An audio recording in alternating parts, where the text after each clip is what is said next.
자, 여러분들과 함께 오늘 히브리서 13장 1절부터 6절까지를 살펴보겠습니다. 우리가 히브리서에 이렇게 좀 오랜 시간 여행을 한 것 같은데 이제 13장까지 왔습니다. 하나님께 참 감사를 드리고요. 13장 1절부터 보시면 이제 삶의 구체적인 어떤 적용점에 대한 이야기들을 하고 있습니다. 보통 사도 바울이 이런 식의 어떤 서신서를 많이 쓰는데 반 정도는 어떤 신학적이고 교리적인 이야기, 그리고 반 정도는 어떤 구체적인 삶의 적용점에 대한 이야기들을 많이 합니다. 우리 기자는 그런 패턴이라기보다는 어떤 신학적인 이야기, 그리고 강력한 경고, 또 신학적인 이야기, 강력한 경고, 이런 패턴으로 지금까지 오다가 13장에 와서는 이제 구체적인 어떤 적용점에 대한 이야기들을 하고 있습니다. 1, 2절에 보면 형제 사랑하기를 계속하고 손님 대접하기를 잊지 말라. 두 가지를 좀 부탁하고 있는데, 하나는 공동체 안에서의 형제 사랑이고 또 하나는 외부적으로 손님 대접하기입니다. 성도가 해야 할 첫 번째 일은 공동체 안에서 형제를 사랑하는 것입니다. 우리가 홀로 하나님을 사랑한다라고 하는 것은 있을 수가 없습니다. 나는 그냥 주일날 교회 가서 예배 드리고 그냥 혼자서 은혜 받고 또 혼자서 기도하고 이런 것이 편해. 나는 그냥 그렇게 살 거야 라고 말하는 것은 사실 그것이 하나님에 대한 바른 예배도 아니고 하나님에 대한 바른 사랑도 아닙니다. 왜냐하면 성경은 계속해서 말을 한 것이 하나님을 사랑하는 것은 형제를 사랑하는 것으로 나타난다 라고 말을 하기 때문입니다. 그래서 결국은 우리가 하나님을 사랑한다, 하나님께 기도한다, 하나님께 예배한다, 이런 어떤 고백, 이런 신앙은 반드시 공동체 안에 있는 형제를 사랑하는 것으로 나타나야 돼요. 그래서 공동체 안에서 형제를 사랑하지 않고 공동체성이 없이 그냥 홀로 신앙생활 하겠다, 나는 교회는 예배만 드리러 오겠다, 또 나는 혼자서 하나님과 깊은 교제를 누리겠다, 이렇게 생각하는 사람들은 본인이 하나님과 깊은 교제를 누린다고 생각할지라도 그것은 사실 착각에 불과하고, 실질적으로 이 하나님에 대한 깊은 사랑은 공동체 안에서 이렇게 형제 사랑으로 나타나게 되어야 한다는 것입니다. 또한 내부적으로는 이렇게 형제를 사랑하고 외부적으로는 손님을 대접해야 됩니다. 구약에서 이 나그네 대접은 굉장히 중요한 의미가 있었습니다. 왜냐하면 이로써 부지 중에 천사들을 대접한다고 생각했기 때문입니다. 그 구약에서 나그네 대접은 나그네를 대접함으로써 하나님을 대접한다, 천사를 대접한다, 이런 인식이 있었습니다. 그러니까 부지 중에 이 사람이 하나님일 수 있다. 사람의 모양으로 나그네로 왔지만 이 사람이 지금 하나님일 수 있다, 이 사람이 지금 천사일 수 있다, 이런 생각을 했어요. 그래서 마치 그 나그네를 대접할 때에 하나님께 대접하듯이 했습니다.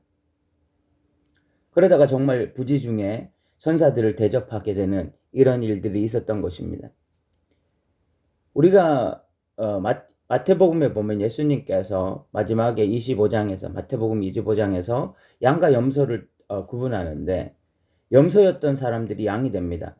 그 사람들이 묻습니다. 우리가 어떻게 양입니까? 예수님이 너희가 이 나그네에게 대접해 준 거, 또는 소자 한 사람에게 냉수 한 그릇이라도 대접한 거, 그런 것들을 결탄코 상을 잃어버리지 않는다라고 말씀하셨거든요.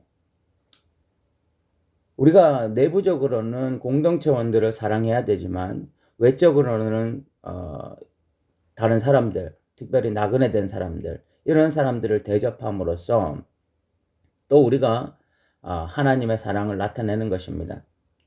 이런 것들 생각한다면 이 땅에 그 나그네로 온 자들, 특별히 그 이주 노동자들, 우리가 그들을 섬기려고 하는 것은 결코 헛된 것이 아니다, 이런 생각들을 좀 할 수 있을 것 같습니다.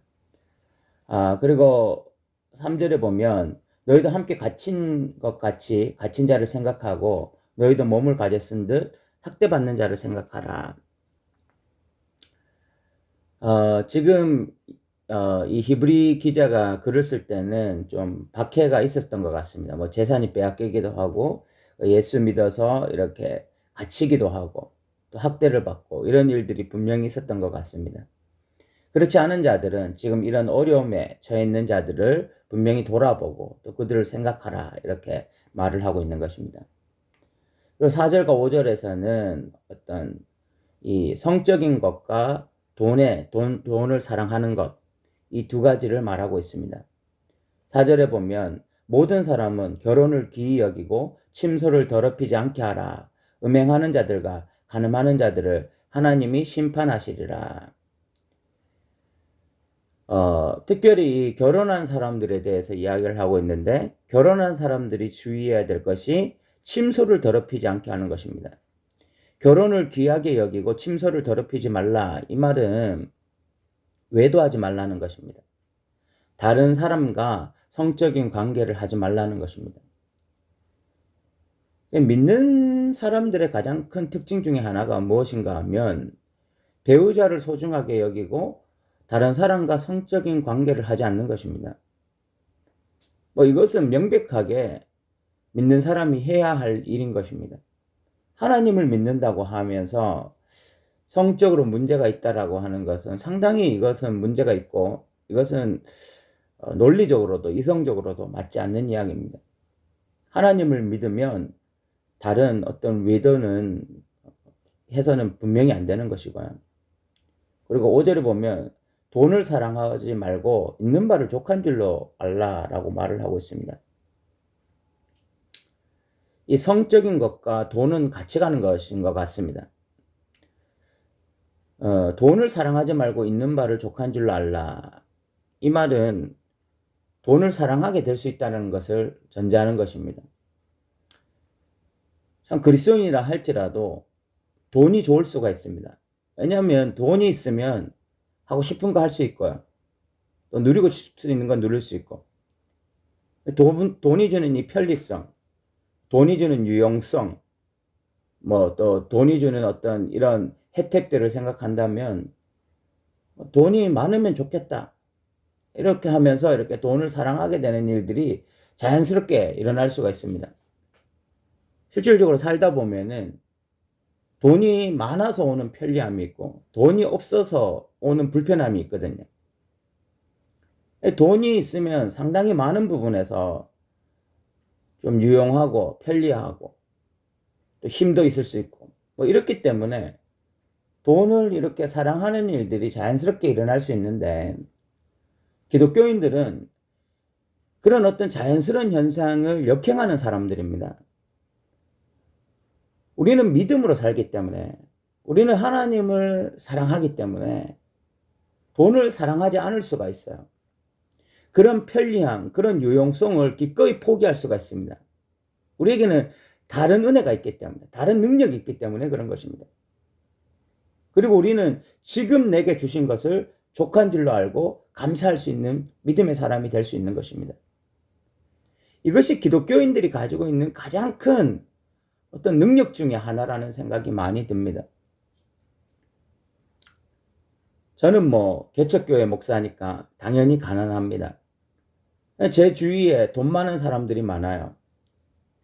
그런데 그 사람들이 돈이 어느 정도 있음에도 불구하고 여전히 돈을 쫓아서 한 푼이라도 더 벌기 위해서 동분서주하는 모습을 보고 그러면서 그들이 결국은 돈의 노예가 되어지고 그래서 그 자기들이 생각했던 일정 수준의 돈을 못 벌 때 얼마나 불안해하고 초조해하고 그렇게 살아가는 모습을 보면서 참 돈이 없는 내가 돈이 일정 이상 있는 그 사람들이 불쌍하게 참 많이 느껴집니다. 그 사람들의 가장 큰 특징이 무엇인가 하면 그 있는 바를 족한 줄로 알지 못하는 거죠. 만족이라는 것이 없는 것입니다.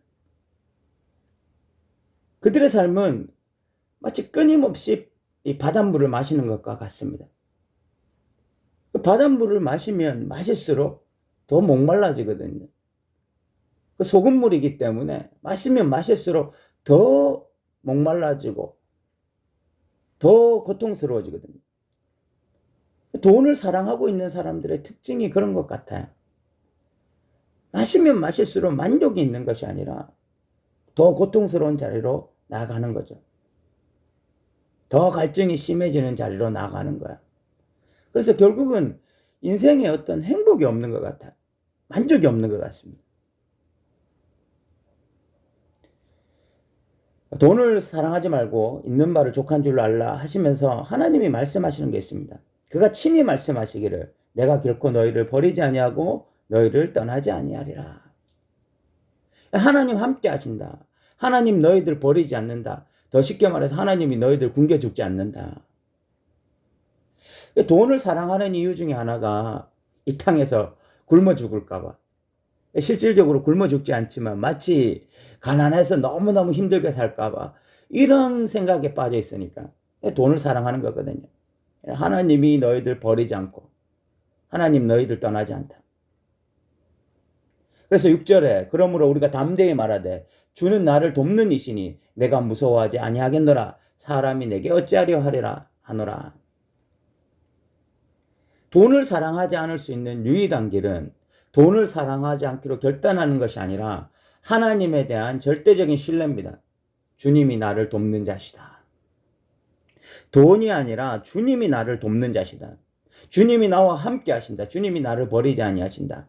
이 마음이 있을 때 돈을 사랑하지 않고 있는 바를 족한 줄로 알고 이 땅에서 믿음으로 살 수 있다라고 말을 하고 있는 것입니다.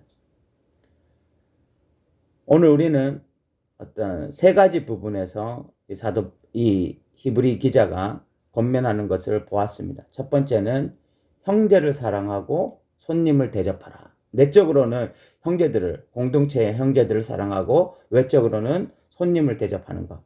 두 번째는 갇힌 자들을 생각하고 학대받는 자들을 생각하는 것. 세 번째는 결혼을 귀히 여기고 그래서 함부로 성행위를 하지 말고 다른 사람들과, 그리고 돈을 사랑하지 말고 있는 바를 족한 줄로 아는 것. 그러니까 이 성과 돈이 같이 가고 있는 것입니다. 이제 이 히브리서가 거의 끝이 나기 때문에 실제적인 어떤 삶의 권면들이 지금 진행되고 있는데, 우리 사랑하는 성도들이 정말 공동체 원들을 깊이 사랑하고 외적으로 나그네를 대접하고, 그리고 또 우리에게 어려운 사람들, 힘든 사람들을 좀 생각하고, 그리고 결혼을 귀히 여겨서 침소를 더럽히지 않고 있는 바를 족한 줄로 알고 돈을 사랑하지 않는 그런 믿음의 사람들 되시기를 주님의 이름으로 부탁드립니다. 들어주셔서 감사합니다.